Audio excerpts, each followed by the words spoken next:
Y vamos al Paz César con un aplauso.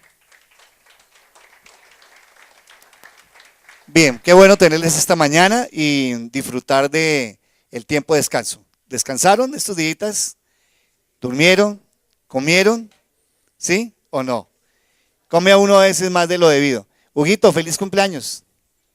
Bueno, ahora lo celebran allá. Bueno, Huguito, qué bueno que yo creo que la mejor celebración es que hayas podido estar acá. ¿Sí o no? Mejor cumpleaños. ¿O no? ¿No están de acuerdo que es el mejor cumpleaños de estar uno aquí? Mejor no, Huguito. Que tengas un buen día. Denle un aplauso a Huguito por su vida. Damos gracias a la vida de él. Bueno.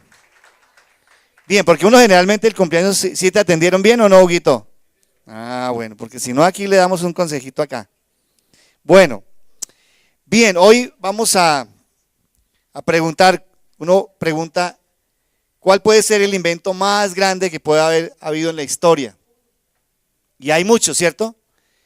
¿Cuál puede ser el poder más grande del mundo? Muchos. Muchos pueden decir que es la gravedad, otros pueden decir que la electricidad, otros pueden decir que la fuerza del viento, del agua es lo más poderoso. Y aún uno puede decir que lo más grande que puede haber es el amor. Y por amor es que Dios entregó a su Hijo. Pero hoy voy a hablarles de algo y lo que estaba diciendo Julián, lo que dice el pastor Eber, estaba diciendo el otro día, es verdad. ¿Qué debe ser lo más grande que pueda haber después de muchas cosas? No creo que haya algo después de todo eso. Aquí hay algo bien importante de lo que hoy vamos a hablar. Y hoy vamos a mirar un poder. Y ese poder lo quiero poner en tres partes. A ver, ayúdame, Mile, por favor, ahí. Espérese para que podamos. ¿Me lo cambias, por favor? No, ahí está bien, está bien. Ok. Bien, el poder de la resurrección. No, está bien, está perfecto. ¿Se quedó cuál? Ah, no tiene. Bueno, el poder de la resurrección obra en tres tiempos. Y vamos a mirar lo que es el poder. Y saben que de esto casi no hablamos generalmente. ¿De qué es lo que más hablamos en el cristianismo? Hablamos de la Navidad, del nacimiento y hablamos de la crucifixión. Pero realmente de lo que menos hablamos, los cristianos saben de qué es, de la resurrección. Di conmigo, resurrección. Resurrección. Saben que eso es algo que pasa a tercer plano, cuarto plano. Pero vamos a mirar qué significa resurrección. Resurrección es un término en griego que significa literalmente pararse de nuevo, recobrar o recuperar la verdad, pararse de nuevo. Y este es uno de los temas que menos hablamos en la vida cristiana. Hablamos del amor de Dios, de la crucifixión, de la pasión de Jesús, de lo que Dios hizo, del poder de sus obras. Pero vamos a mirar que este debe ser un término que debe estar viviendo para siempre en nuestras vidas. Y vamos a ver Pablo a la carta a los Filipenses, empieza a hablar de algo importante. Y vamos a ir a sus Biblias a Filipenses 3, 9 al 11. Filipenses 3, 9 al 11. Y ahí vamos a encontrar una riqueza y la he subrayado allí para que entendamos qué era lo que Pablo en un momento dado quería dar, cómo el Espíritu Santo lo llevó a él a vivir unos momentos importantes en sus cartas con respecto a lo que es la resurrección. Tú puedes decir, ¿cuál es el invento más grande? ¿Qué es Jesús nació, Jesús vivió, la Navidad está ahí? Claro, le damos una connotación grande. La Navidad sin Jesús no hubiera sido. ¿Qué sería la Semana Santa sin su crucifixión? Pero la conclusión es, ¿qué sería de la vida cristiana sin la resurrección? Di conmigo, ¿qué sería la vida cristiana sin resurrección? Y uno puede decir, ¿por qué los cristianos no le hacemos tanta fuerza y no nos han enseñado tanto sobre esto? Veamos qué dice la Biblia. Dice, y encontrarme unido a Él, no quiero mi propia justicia que procede de la ley, sino la que se obtiene mediante la fe en Cristo, la justicia que procede de Dios basada en la fe. lo he perdido todo a fin de conocer a Cristo. Leamos esta última parte. Experimentar, a ver, todos vamos a leerlo todo. Experimentar el poder que se manifestó en su resurrección, participar en sus sufrimientos y llegar a ser semejante a él en su muerte. Así espero alcanzar la resurrección de entre los muertos. Interesante lo que Pablo plantea acá. Fíjese, él dice, quiero experimentar el poder de la resurrección. Esta mañana quiero preguntar, ¿cuántos quieren experimentar el poder de la resurrección? ¿Saben? No hablamos también a veces del Cristo glorificado. Hablamos del Cristo que vino y nos enseñó, nos dio sus enseñanzas, que vivió sin pecado. Del Cristo que murió, entregó su vida. Pero no hablamos del Cristo resucitado. Es lo que menos hablamos. Y esto es algo que nosotros estamos tratando aquí en nuestra iglesia de encontrar lo que bíblicamente se da con respecto a la resurrección. ¿Qué es realmente la resurrección? ¿Qué es lo que se obtiene? Tan grande es ese poder que lo querían.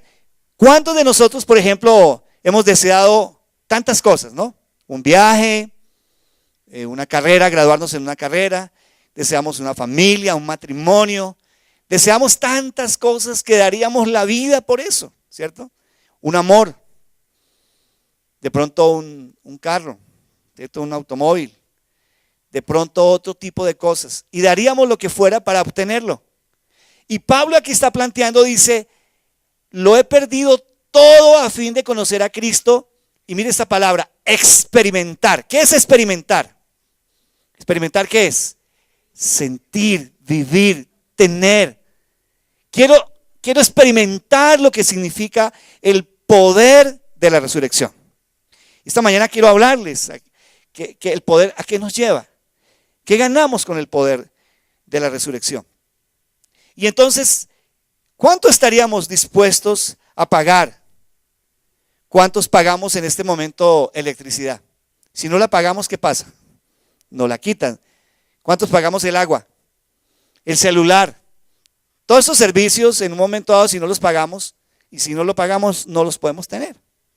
Ahora, Pablo estaba diciendo aquí que él quería y había perdido todo por experimentar en un momento lo que es la manifestación del poder de la resurrección. Él estaba mirando que esto era una realidad. Este poder llegó en el momento y estaban los muchachos aquí, los preadolescentes, narrando la historia esta mañana de lo que leímos en estos días. Ayer estábamos viendo una historia muy linda y es la de José de Arimatea. Saben, allí en el devocional nuestro le sacamos una sustancia tremenda a lo que significó un hombre que era de una buena posición, estaba en un lugar importante, en un lugar que no le importó si era del clero. Quería experimentar en un momento dado, estar con su maestro hasta el final y dejarlo en un lugar, en una tumba labrada, en una tumba nueva y creer en la esperanza de un Cristo resucitado. Bien, miremos este poder. ¿Cuándo llegó? Cuando Jesucristo resucitó de entre los muertos. Cuando las mujeres y los hombres escuchan que la tumba estaba vacía. Y esta es una de las realidades que el mundo muchas veces desconoce. Le damos el poder a la cruz, pero no el poder de la tumba vacía. ¿Se han notado? ¿Por qué no tendríamos más bien aquí colgado más bien una tumba? Porque Pablo dice que vana sería nuestra fe si Cristo ¿qué? No era resucitado. Ustedes se imaginan, generalmente cuando, no sé a cuánto les gusta aquí los postres. ¿Cuánto les gustan los postres? ¿Cuántos son aficionados a los postres? A ver, ¿cuántos son bien aficionados? Bueno, imagínense, ustedes le dan una entremesa bien chévere, bien rica, y le dan una entrada extraordinaria, chévere. Luego le dan de pronto una crema, no sé cuál, bien deliciosa. Después le dan el plato fuerte. ¿Y qué es lo que tú estás esperando? El postre. A los que les gusta el postre lo están deseando. Y empiezan a experimentar, wow. Por ejemplo, hasta cuando me pusieron en dieta, el postre favorito mío, y a veces con mi amigo Pastor Ever, nos íbamos y a veces, como les he contado, yo iba y generalmente le decía, camina, me acompaña a hacer una vuelta. Vamos, pastor. Y generalmente era a Crepes. Y en Crepes le servían esa copa de helado, que era de ron con pasas y frutos del bosque. Y encima, no, ¿saben qué era? Arequipe. ¡Wow! Claro. Pero yo esperaba ese momento algo tan especial. Cuando a ti te sirven el postre que más te gusta al final de toda una buena cena, un buen almuerzo, ¿cómo te sientes? ¿Saben? En la obra de Jesús, lo último que faltaba era el postre. Esa era la última parte. Sin ese postre, la cena no fuera completa. ¿Saben que no hablamos de eso? Es difícil a veces entender que esto es lo que él quería al final. Y Pablo dice, si Cristo no hubiera resucitado, su vida sin pecado, la crucifixión que él tuvo, la muerte que hubiera pasado, sería una palabra, vano. ¿Qué sería? Vano. ¡Wow! Hasta allá. Quiere decir que todo lo que hubiera pasado, si Cristo no hubiera resucitado, ¿qué hubiera pasado? Estaría incompleta. Y a veces uno puede caer en la herejía de pensar, ese fue el acto más importante de toda la obra de Jesús. Fue el momento más culminante y con ese selló la garantía de algo que queremos hablarle hoy.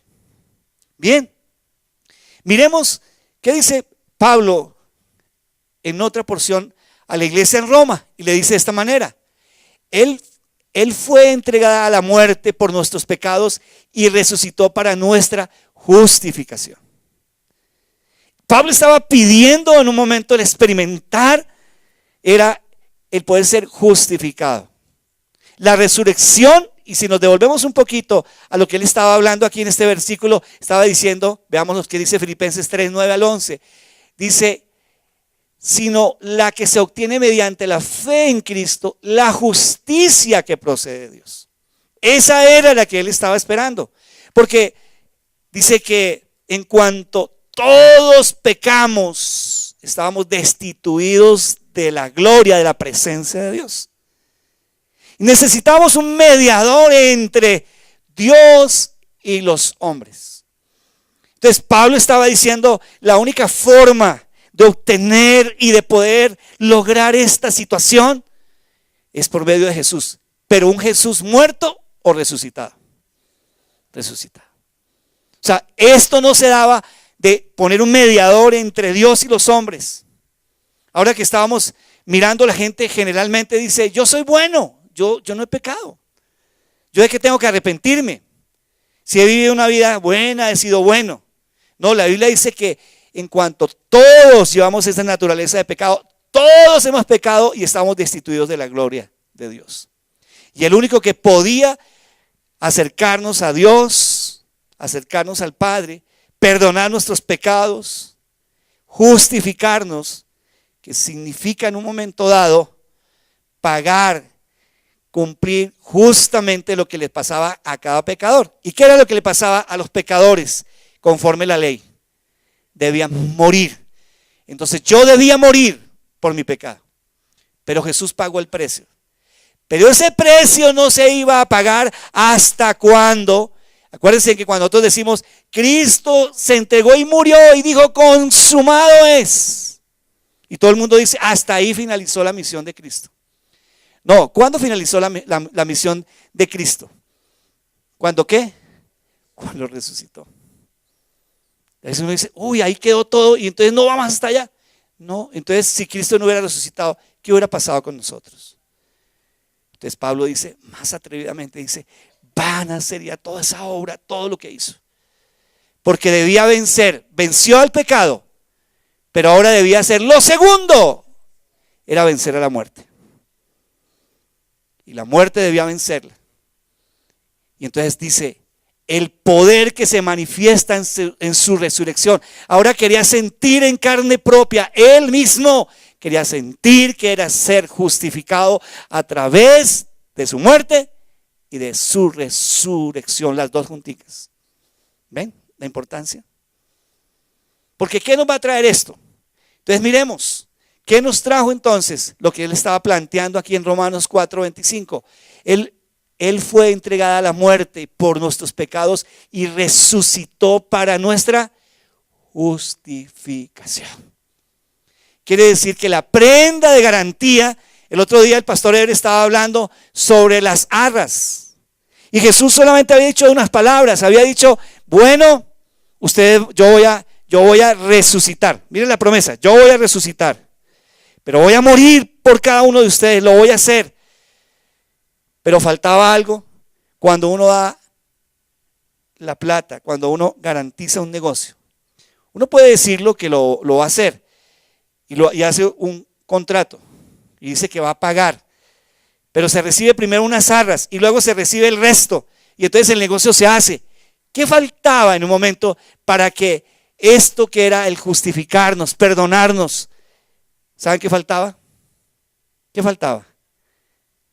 ¿La muerte? Faltaba la resurrección. Ya viene algo importante y es el primer punto para que el poder de la resurrección esté en nuestros tiempos. ¿Qué son los tiempos? Los tiempos es como conjugamos los verbos pasado, presente y futuro. Y ahí está el primer tiempo en que nosotros vemos el poder de Dios. ¿En qué? El poder para ser libres de la culpa ¿de qué? Del pasado. Y quiero que hoy pensemos en algo, iglesia, porque los que están empezando su vida, los que todavía no conocen todavía a Jesús, no se han acercado, están lejos, no han experimentado. Los que ya somos hijos, muchas veces experimentamos que el pasado es algo que está atrás, que fue lo mío pasado. Déjenme decirle que la vida es dinámica, la vida no es estática. La vida al ser dinámica siempre tendrá un pasado, lo que es ahorita presente en unos momentos, ¿qué pasa a ser? Pasado. ¿Ven? Pastor Eber me decía en estos días, hace unos años decía, uno debería hacer los pasos de sanidad integral todo el tiempo. Porque estamos todo el tiempo expuestos a que el pasado, por ejemplo, yo puedo estar con mi esposa, hace 15 días estuve bien con ella, pero hace 8 días me agarré, se me salió la chuleta y me puse bravo y me resentí, se me abrió mi corazón y me herí contra ella. ¿Será que ahí tiene que obrar Dios? ¿Tiene que obrar el Espíritu Santo para que borre mi pasado? Claro, porque todo el tiempo, como la vida es dinámica, no es estática, no puedo hablar de mi pasado, sí, cuando hace 2 años, 5 años, 10 años, 15, 17, 18 años me entregué al Señor. Sí, mi vida pasada. No, porque es dinámica. Mi pasado siempre va a estar ahí, porque lo que es hoy, en unos instantes, en este presente, en unos momentos ya es pasado. Entonces estoy todo el tiempo contaminándome con lo que escucho, con lo que veo, con lo que siento, con lo que me dicen. Entonces miremos, ¿qué pasa cuando estoy hablando del pasado? No estoy hablando solo de un pasado atrás allí, porque estoy expuesto a mis debilidades todo el tiempo. Y entonces tengo una garantía tanto para que el pasado haya sido ya pagado por Jesús en la cruz y por su resurrección, que esa es la justificación de la que está hablando Pablo. Es una justificación continua, todo el tiempo, sobre la vida de pecado. Él es mi mediador, Él es el que está ahí todo el tiempo, no fue atraspasado. Porque a veces pensamos que el pasado es estático. El pasado no solo es estático.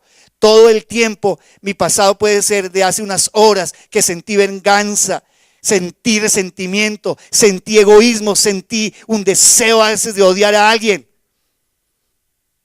Es un pasado. ¿Ven? Todo el tiempo, continuo. Entonces el poder para ser libres de la culpa tiene que ver con mi pasado. Mi pasado antes de recibir a Jesús fue perdonado. Pero de ahí en adelante dice que tenemos abogado para con el Padre. ¿A quién? A Jesucristo el justo. Justificados todo el tiempo. Eso es algo interesante. Es algo dinámico. Por eso cristianos, les estoy hablando a los que ya llevan años, que llevamos años, que a veces se nos olvida que el pasado no solamente fue para cuando yo recibí solamente a Jesús. Tiene que ver con mi limpieza todos los días. Entonces, todos los días yo tengo que confesar mis pecados. Y esa ha sido una de las cosas que más luchamos los que ya conocemos de Jesús. Y estoy hablando a los que ya llevamos años. Se nos olvida. Y uno de los pasos del TCD, ¿cuál es? ¿Cuál es uno de los pasos del TCD? Confesar nuestros pecados. Todo el tiempo. No, pero es que es un pecado tan pequeño. No, la Biblia compara el adulterio, la fornicación, el robo, el homicidio, con los pleitos, con las iras, con las envidias, con la pereza. La compara igual. O sea que todo el tiempo nosotros estamos expuestos a que el pecado esté ahí rondándonos y esté tomándonos. No importa todo lo que nosotros hayamos hecho. Si es en el pasado, hay oportunidad, y estoy hablándoles para los que en un momento se han alejado de Dios, conocieron de Jesús. Y entonces volvemos atrás. Hay una oportunidad, porque eso significa justificación. Significa que tenemos todo el tiempo la oportunidad. Dios es un Dios de oportunidades. No importa cuántas veces intentemos salir adelante, llegará un momento en que Dios nos saque adelante. ¿Saben? Dios obra de diferente manera. Ustedes ven a través de la palabra cómo hombres se devolvieron conociendo a Jesús. Se devolvieron. Pedro se devolvió muchas veces. Pedro en un momento dado falló. Juan, Jacobo, todos estos hombres fallaron. Pero en su inmenso amor Dios les dio su oportunidad. Entonces, mi pasado no puede ser. Mi pasado se lo llevó en la resurrección Jesús. Mi pasado está ahí, no importa si es reciente, Jesús lo tiene para sanarme. Jesús está dispuesto a darme otra oportunidad. ¿Cómo puedes saber que Dios no puede declararte inocente? Muchos quisiéramos que muchas de las deudas que tenemos, y más, por ejemplo, si hay deudas bancarias, hipotecarias, ¿cuántos quisieran que esas deudas mañana ya no estuvieran? Que le dijeran, ¿saben qué? Fulanito de tal, su deuda fue pagada. ¿Quién se la pagó? No sé, pero está aquí ya saldada, tranquilo. ¿Qué harías tú? Dios mío. O que alguien le dijera, mire, voy a ir a pagarle esa deuda, esos 80, esos 100, esos 200 millones que usted tiene, se los voy a pagar. Eso fue lo que Jesús hizo. Pero lo hizo con una garantía, su resurrección. Ese fue el sello, fue lo último que él hizo. Y Pablo quería experimentar en carne propia y dice que dio todo, lo perdió todo para experimentar en un momento dado lo que significa el poder de la resurrección. Nosotros muchas veces hemos dicho, quiero experimentar el amor de Dios, quiero experimentar en un momento dado la vida santa de Dios. Quiero experimentar la vida santa de Jesús, quiero experimentar. Pero Pablo decía, quiero experimentar la resurrección de Jesús. ¿Qué se sintió en ese momento? ¿Qué pudo sentir Jesús? No sé si te has puesto a pensar en el momento en que el Espíritu Santo va y sopla y lo levanta. ¿Qué pudo sentir Jesús? ¿Alguna vez has pensado en eso?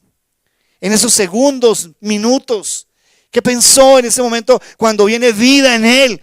Y empieza a resucitar. Y Pablo sí pensó en eso. ¿Qué se siente en un momento dado volver a resucitar? Estábamos diciendo que resucitar, ¿qué es? Volverse a levantar, pararse. Y Jesús se levantó. Miremos qué dice otra parte donde, en otro tiempo, donde Pablo empieza a experimentar la resurrección. Por tanto, dice, mediante el bautismo fuimos sepultados con él en su muerte, a fin de que así como Cristo resucitó con el poder del Padre, también nosotros llevemos una vida nueva. Entonces quiere decir, cuando resucitamos, ¿qué se obtiene? ¿Una vida qué? Una vida nueva. Y a veces eso nos cuesta entender que cuando estamos y nos acercamos y entregamos nuestra vida a Jesús y a Jesús resucitado, ¿sabe qué experimentamos? Una vida nueva. A veces no entendemos qué es una vida nueva. Ustedes ven cuando la gente que le ha tocado salir del país, le dan una nueva identidad, van a un nuevo país, ahí algunos les dan trabajo. Estaba hablando hace poco a uno de los excomisionados de paz y le preguntaron, ahora que usted está fuera del país, ¿qué ha pasado estos años? No voy a decir el nombre, ya se lo imaginan quién es. Pero él, el día de la entrevista, hace unos 2 meses, decía, es una vida nueva, es una identidad nueva, es un nuevo comienzo, le toca a uno comenzar de nuevo una vida, algo nuevo. Eso es lo que significa en un momento experimentar a Jesús. Y a veces se nos olvida. ¿Y saben por qué se nos olvida? Porque no vivimos en este tiempo. Y el segundo tiempo de la resurrección, del poder, lo vivimos en este. Él es el poder para vivir una vida nueva diferente. ¿En qué tiempo? Presente ahora. Dile al que está al lado, ahora experimenta la vida nueva. ¿Ahora? ¿Cuándo? Ahora. Los seres humanos tenemos un problema, tenemos memoria corta. Ustedes ven cuando a veces en las familias tenemos que recordar a veces lo que han hecho por nosotros, las personas que nos aman, nuestros padres, nuestros abuelos, a veces las personas que amamos. Somos de memoria corta y se nos olvida pronto. Y entonces, ¿qué tenemos que a veces hacer? Recordar y vivir como un presente. Ese es un problema que tenemos. Pablo estaba tratando de mostrar aquí en este versículo que acabamos de leer. Mira lo que él estaba tratando de hacerles caer en cuenta. Les estaba diciendo, por tanto, mediante el bautismo fuimos sepultados con él en su muerte, a fin de que así como Cristo resucitó por el poder del Padre, también nosotros llevemos, ¿cuándo? Ahora una vida que nueva.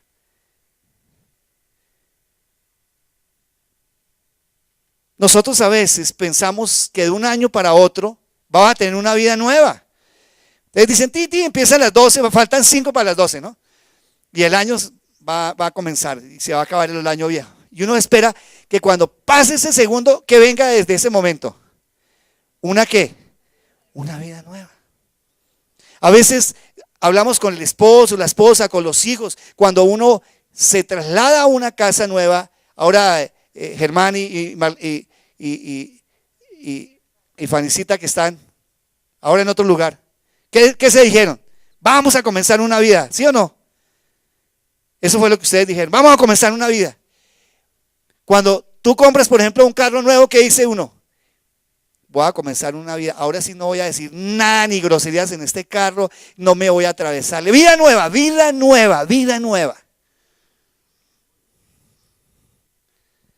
Pero estamos todo el tiempo pensando en vida nueva. Y la pregunta es, cuando recibimos a Jesús, ¿qué recibimos en ese momento? Bueno, ¿y por qué vivimos como si no viviéramos una vida nueva? ¿Por qué somos de memoria corta? O sea, si tú miras al vecino que está ahí, míralo como está de rozagante y de lindo porque tiene vida nueva, míralo. Míralo que está al lado, míralo, ¿cómo está? Pregúntale, ¿tienes vida nueva? David, ¿tienes vida nueva? ¿Saben? A mí me quedó un testimonio, Cristian, hace muchos años, que Daniel Pesado, cuando recibió a Jesús, uno de nuestros misioneros argentino, cuando él recibió a Jesús, él dice que al otro día que se levantó, él decía, oye, yo no entiendo, fui a saludar al panadero, luego al señor de la fama de la carnicería, fui a saludar a la vecina y todos como que diferentes, yo no sé por qué la gente se levantó hoy como tan diferente. Y cuando llegó a su casa, su mamá le dijo, no, es que la gente no era diferente. ¿Saben quién era el diferente? Tú eres el diferente. ¿Por qué no experimentamos ya siendo cristianos? O sea, hay alguien aquí que hoy vamos a preguntarte si quieres decidir por Jesús para que comiences una vida nueva. Cada mañana cuando nos levantamos, ¿qué es lo primero que tenemos que pensar? Que ese día, ¿cómo es? Ordinario, rutinario o es un día ¿qué? Nuevo. Eso era lo que quería experimentar en un momento dado Pablo. Una vida nueva. Y como somos de memoria corta, entonces se nos olvida que todos los días tenemos que levantarnos y como dice Lamentaciones, es un día ¿qué? Nuevo, lleno de oportunidades. Tus misericordias son ¿qué? Nuevas cada mañana. ¿Y saben qué se nos olvida? Por eso cuando tú te levantas y parece que te levantaras con zapatos de no sé cuántas libras de plomo, me levanto y como que mañana tengo que ir a trabajar y estudiar.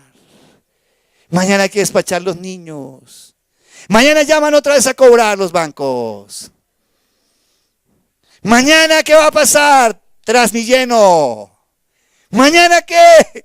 No, mañana ¿qué vamos a decir? Mañana es que vida nueva. Otra vez, ¿mañana qué es? Vida nueva. No porque nosotros lo decimos, porque la palabra lo dice. Eso era lo que estaba queriendo experimentar. No sé cuánto daríamos porque todos los días nos podamos levantar con una vida nueva. Y la vida nueva no es que mañana yo me levante y los que tomaron evangelismo se encuentren con el billete de $1,000. De $1,000,000 era. ¿Cuántos quisieran ese billete de $1,000? De $1,000,000. ¡Wow! Señor, yo me apunto. No. No nos vamos a levantar con eso, porque esos son bienes materiales. Comamos y veamos que mañana moriremos. No. Mañana nos tenemos que levantar con el poder de la resurrección que da vida nueva. Di, mañana me levantaré. Di conmigo, mañana me levantaré con el poder de la resurrección que me da vida nueva. Es presente, por favor. El tiempo pasado, pero el presente, escúcheme, el presente, si yo en un momento dado no vivo el presente en Cristo, mañana ya es pasado. O sea, quiere decir que vida nueva. ¿Cuánto hace que tuve vida nueva? No, es que me entregué hace 20 años al Señor.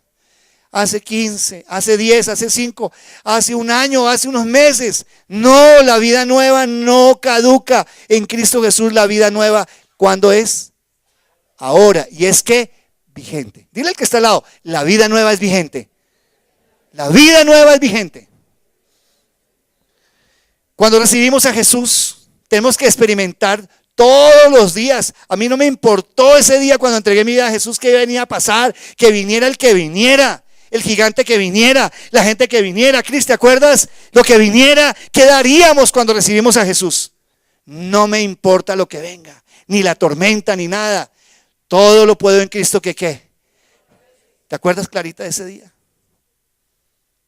Entonces, ¿por qué ha perdido vigencia? ¿Saben por qué? Porque no vivimos tiempo presente. Y entonces el presente es dinámico, porque mañana, si es estático el presente, mañana ¿qué es? Pasado. Y con toda la seguridad, ¿qué es el presente de mañana? Pasado. Y en Cristo no hay ese pasado. En Cristo hay ¿qué? Un presente, hay una vigencia. Por eso el poder de la resurrección, Pablo se atreve a decir, yo quiero vivir ese experimentar eso, quiero experimentar eso que estaban sintiendo en las primeras horas los discípulos, cuando Jesús ya no estaba en la tumba. Alguien podía pensar que simplemente la vida nueva es solo ver las cosas de pronto de una manera diferente nomás. No, es un estilo de vida, es una vida completa en Él. Los problemas, las dificultades, las angustias, a veces eso hace y nubla completamente lo que Cristo hizo con su resurrección. La palabra no nos está hablando solamente de un estado de felicidad donde todo será gozo. Jesús dijo claramente, en el mundo tendréis aflicción, pero confiad, yo he vencido. Sabemos que en la vida cristiana la oración, el ayuno, el estudio de la Biblia, tomar versículos, solamente son un medio. Porque a veces decimos, pero bueno, si yo ayuno, oro, leo versículos, hago mi TCD, bueno, y entonces, ¿por qué de pronto vienen las dificultades y vienen los problemas? O a veces vienen momentos difíciles. ¿Por qué, Señor? ¿Saben por qué? Porque realmente ese no es el fin. El fin no es que nosotros estemos ahí ayunando, orando. No, hay algo más allá. Eso es solo el medio. Esa es la conexión para conectarnos. ¿A quién? A Jesús y llevarnos al Padre por medio del Espíritu Santo. Entonces ahí va a venir un verdadero propósito de mi vida. Cuando a veces predicamos, y yo les decía hace un tiempo, ¿qué podemos decir de los grandes héroes de la fe?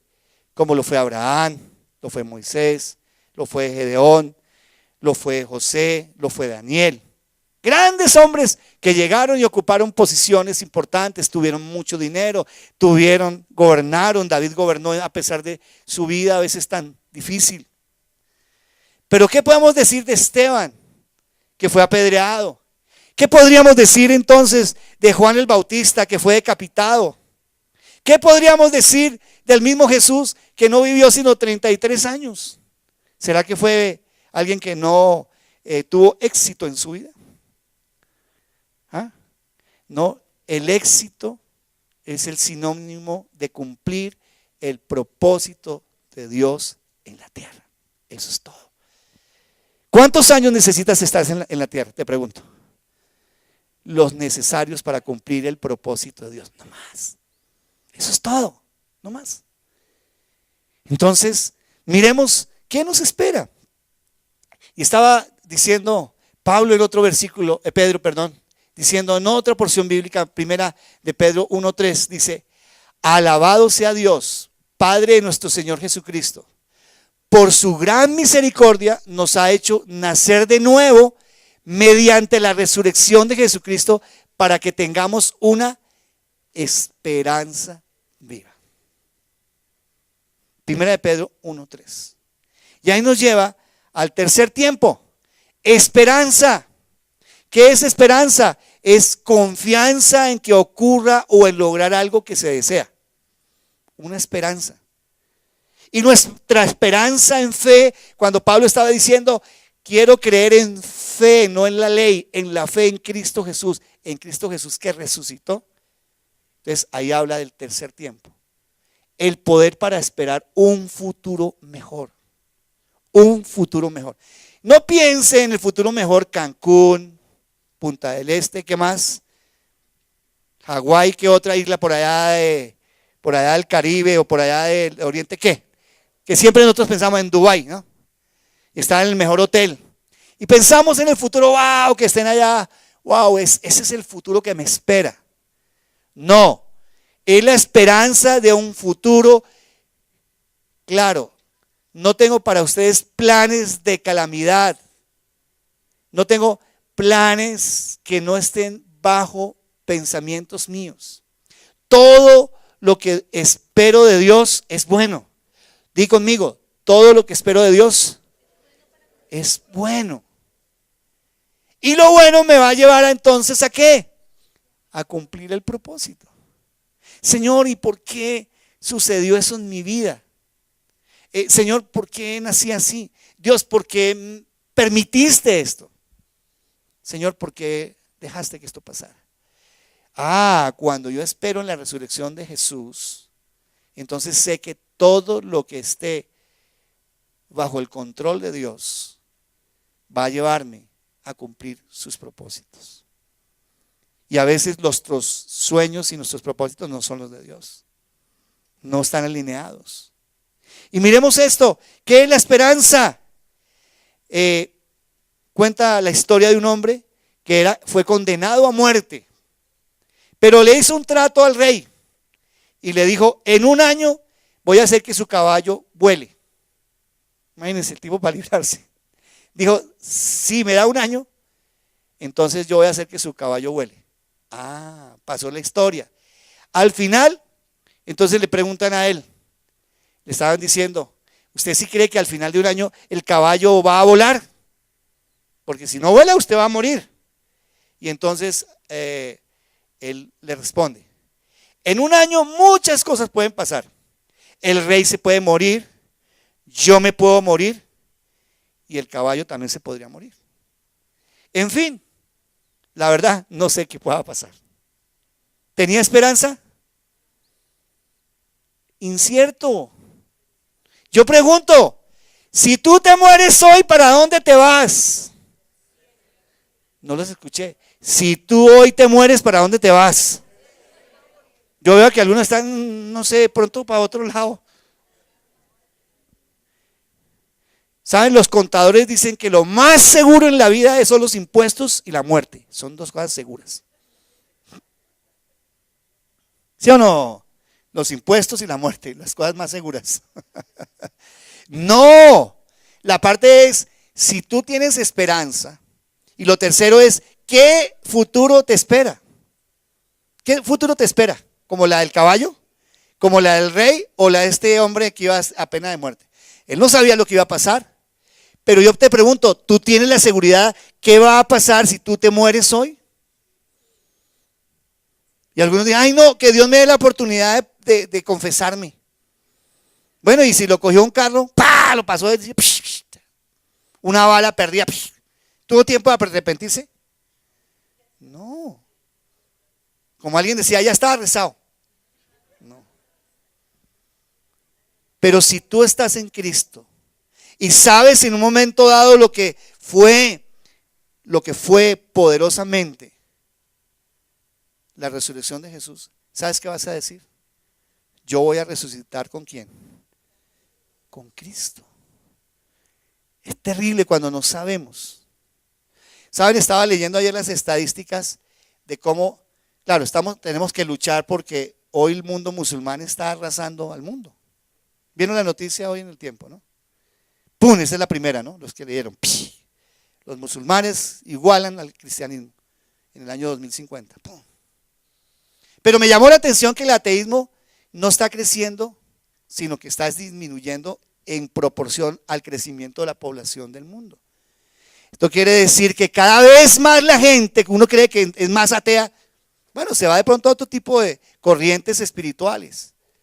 Porque al fin y al cabo la gente se está dando cuenta, después de esa guerra de los 70, de los 80 del materialismo, que definitivamente hay algo superior que pasa después de la muerte. Pero pregunto, en este tiempo tú deberías estar en una situación de incertidumbre y no tener esperanza a dónde vas. Tienes la incertidumbre que si tú pecas y en un momento dado puedes levantarte y hay alguien que te puede perdonar, ¿qué dirías tú? ¿Sí o no? Sí. Deberíamos hacernos todo el tiempo unas encuestas de decir, ¿puedo vivir una vida de santidad? ¿Sí o no?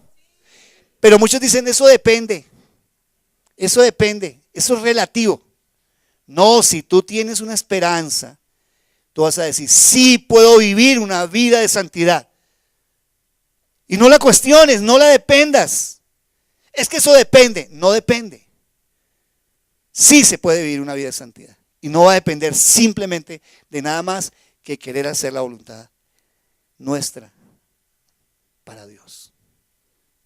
Tienes la esperanza en un momento dado que tú puedes salir de las pruebas, de las situaciones, de las angustias, de las dificultades que tienes. ¿Sí o no? Sí, ¿saben? Eso es creer en el Dios que resucitó por medio del Espíritu Santo. ¿A quién? A Jesús. Porque si tú empiezas a colocar las preguntas, no, quiero decirte que no has podido experimentar y no has podido empezar a experimentar lo que significa que Jesús haya resucitado y haya vencido a la muerte. ¿Puedes pasar las pruebas? ¿Las tentaciones? ¿Podemos vencerlas? Sí. Porque si tú empiezas, perdón, no dejan una columna aquí de no sé, no respondo. ¿No hay una columna ahí? No hay una columna ahí. La columna es sí o no, no hay más. ¿Ven? Dios ¿Tiene el control de la humanidad y del universo? ¿Sí o no? Depende. ¿Depende de qué? Dios está bajo el control de mi vida en las cosas aún más pequeñas, ¿sí o no? Y empiezo yo a dudar. Dios puede transformar mi vida y hacerme mejor, ¿sí o no? Y si empiezo a dudar, ¿saben qué va a pasar? La conclusión es que no puedes experimentar el futuro mejor que Cristo tiene para nuestras vidas. Señor, pero si he perdido, si de pronto ha fallecido alguien, si en un momento estoy atravesando una crisis, Señor, si hay un momento donde he caído y no me he podido levantar, ¿tienes un futuro mejor para mi vida? Sí, hay un futuro mejor. La Biblia está llena desde el Antiguo hasta el Nuevo Testamento de promesas que me llevan a confiar y a creer que Él tiene un futuro mejor. Un futuro bueno, un futuro que me conviene, no como yo lo pienso, porque a veces estoy pensando como el mundo piensa, es que tener un futuro mejor es este, no. Piensa en lo que la palabra nos dice a través de ella en primer lugar, y luego vamos a ir a lo que Dios quiere en algo particular. Saben que nosotros los pastores disfrutamos la vida, disfrutamos todo este tiempo. Disfrutamos el tiempo de darles todos estos 6 meses que hemos estado tan cerca, varios de ustedes, que hemos estado llevándolos a otra dimensión y que tienen que entrar a otra dimensión, que algunos no han querido, pero queremos que entren. Lo disfrutamos. A veces la gente viene y nos dice, ay, pastor, que les toca a veces y con la gente, ay, que la gente a veces es difícil. Sí, aunque sea difícil, ¿saben que ese es un futuro hermoso? ¿Saben que espero que mi nación siga cambiando? Que nuestra nación siga viendo las cosas lindas que está viendo. Claro, ahorita la gente está diciendo, ¿y qué vamos a hacer con la crisis de petróleo? Nos van a echar. Perdón, sí, claro, puede venir un momento difícil. Pero ¿quién está bajo el control de eso? ¿Quién tiene el control de eso? Dios tiene el control. Ayer, cuando estaba esa lluvia, como a las 10:30 de la noche, estaba lloviendo duro por acá, por nuestro sector. Yo esperaba mi camita caliente. Yo le decía a mi esposa, mi vida, me siento tan triste. Pero ella podía decir, ¿triste de qué? No, no me siento triste por mí. Me siento el más afortunado. Pero siento en mi garganta ver los que no tienen techo. Los que están viviendo en la intemperie. Dios, ayúdalos. Pero quiero darte gracias porque puedo acostarme en una cama caliente, escuchando la lluvia y escuchando y el frío que estaba haciendo. Gracias porque cuidas de nosotros, porque cuidas de mi vida. Porque aún en circunstancias más difíciles, tú puedes cuidarme. Y tal vez hoy estés atravesando una crisis en tu vida. Y estés atravesando un momento de pareja, un momento de familia, un momento personal, un momento difícil y aún has pensado en quitarte la vida y piensas que no hay un futuro mejor. Cada vez que voy a un cementerio, yo no entiendo por qué cuando yo tuve mi crisis, cuando estaba sumido en tantos problemas, metido en alcohol, en una vida licenciosa, no sé por qué me gustaba ir a los cementerios. Y ahí como que sentía ahí como un alivio. Y yo a veces decía, es absurdo. Irse a un cementerio y yo veía cómo exhumaban los cuerpos y yo me quedaba ahí. Y meditaba en la vida. Yo decía, ¿por qué hacía eso? ¿Saben? Porque yo sentía que no había futuro para mi vida. Y sentía que el futuro que debía venir, ¿cuál era para mí? La muerte. Y tal vez me sentía más cerca, como preparando el momento de qué pasaría, ¿no? Pero cuando voy a un cementerio, mi perspectiva hacia la vida ha cambiado totalmente. La muerte no es el final de los cristianos, es el comienzo de ¿qué? De una eternidad. Eso es la cruz. Pero es la cruz con la tumba vacía. Las dos juntas. Porque si no van juntas, vana sería nuestra fe. Vano sería todo lo que hemos confiado en Jesús. Eso es el sello, ese es el postre que nos muestra que si llegamos hasta allá, entonces el poder de esperar un futuro mejor va a venir. Ese es el futuro. El poder de la resurrección es el poder más grande que existe, unido al amor, porque el amor motivó al Dios Padre a dar a Jesús para que viniera a la tierra, viviera como vivió, como un ser humano, se encarnara, fuera humilde, fuera un siervo, vivió sin pecado y fue hasta la cruz para pagar el precio, redimió mi vida, justificó mi vida y volví a ser adoptado como hijo de Dios Padre. Pero faltaba lo último, vencer a la muerte. Y es cuando Pablo empieza a decirle a la muerte: ¿dónde estás, muerte? ¿Dónde estás? Muestra tu aguijón. ¿Dónde estás? ¿Dónde estás? Ningún cristiano, la muerte, si muero en Cristo Jesús, la muerte no va a poder detener mi vida. Por eso pregunto, ¿vamos a tenerle miedo a la enfermedad? No le tengamos miedo a la enfermedad. La enfermedad simplemente es un paso, es una situación, es una circunstancia que muchas veces Dios la permite para glorificarse, para mostrar su gloria. De un momento a otro Él puede sanarme, como no lo puede hacer, me puede llevar, pero al fin y al cabo estoy en la sintonía con Él. Tu pasado lo vives en el Cristo resucitado. Tu presente lo vives en el Cristo resucitado. Tu futuro lo vives en el Cristo resucitado. Por eso tenemos que hacerle énfasis. ¿Saben? Hay verdades bíblicas que se pierden por la forma en que se traspasa las doctrinas y las teologías. Muchas veces no le hemos dado el valor al Padre y a veces al Espíritu Santo tampoco. Los tres tienen el mismo valor. Los tres cumplen la función del propósito de Dios para sus vidas, para nuestras vidas. Pero hay una verdad que tenemos que rescatarla. Correcto, Jesús nació y eso es increíble. Y entonces tomamos las porciones bíblicas y le hacemos alaraca. Jesús nació. Y entonces de ahí aparece que el mundo cristiano celebra. Entonces vemos al pesebre y lo miramos. Muy lindo, nació nuestro Salvador. Le hacemos énfasis, mira, Jesús en un momento dado vivió sin pecado. Perfecto, eso es muestra de lo que el ser humano lo puede hacer. Y otro le hacemos el énfasis a la crucifixión, a la muerte y a los últimos instantes cuando Jesús dice consumado es. Pero un valor bíblico que Pablo lo trae aquí, Pedro nos lo rescata, es el poder de la resurrección. Después del amor, que fue la motivación de Dios Padre para dar a Dios Hijo y para que Jesús diera su vida y fuera en obediencia, fue el poder de la resurrección. El cristianismo no tendría razón de ser. Si Jesús hubiera nacido, ¿tendría ese poder? ¿Qué piensan ustedes? No, no tendría el poder suficiente. Si Cristo tuvo el poder de no pecar hasta ahí, y uno dice, claro, Jesús nació y entonces no pecó, hasta ahí ese poder, ¿hasta dónde iría? Faltaría algo.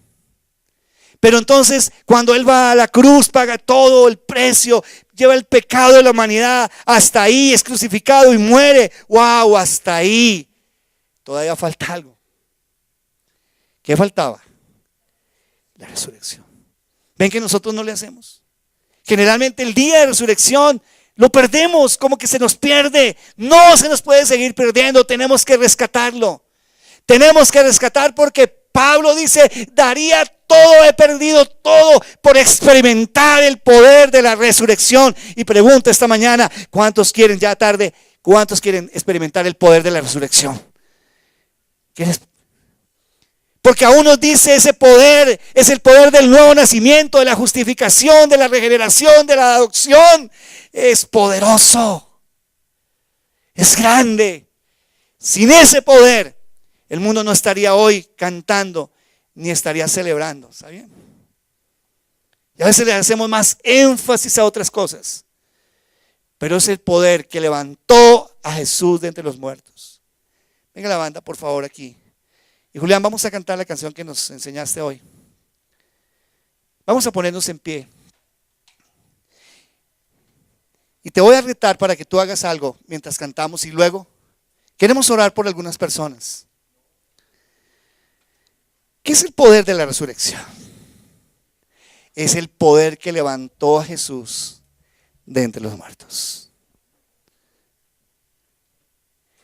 Jesús necesitó el poder para varias cosas. Primero, ese poder para que una mujer, la Virgen María, creyera en que ese hijo que iba a nacer, y ese sería el Salvador.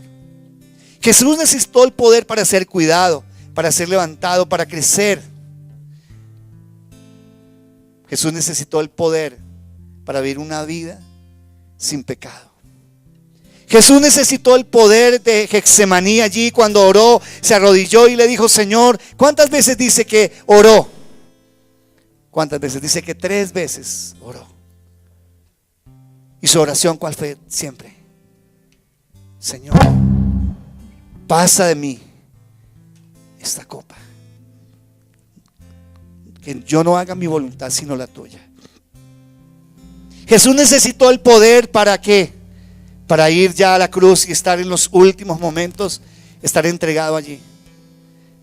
Pero Jesús necesitó para cerrar con broche de oro lo que significa el poder darnos todo lo que nos ha dicho la palabra, lo que Él nos dijo. Les daré vida nueva, les perdonaré todos los pecados.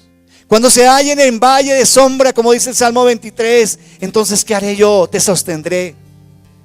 Se necesita poder. Pero ese poder está resumido en que el poder que levantó al muerto es más que aún el poder para cumplir una misión. Es un poder aún más fuerte aún para vivir una vida de santidad. El poder de la resurrección resume un poder grande, resume todo lo que hemos hablado acá.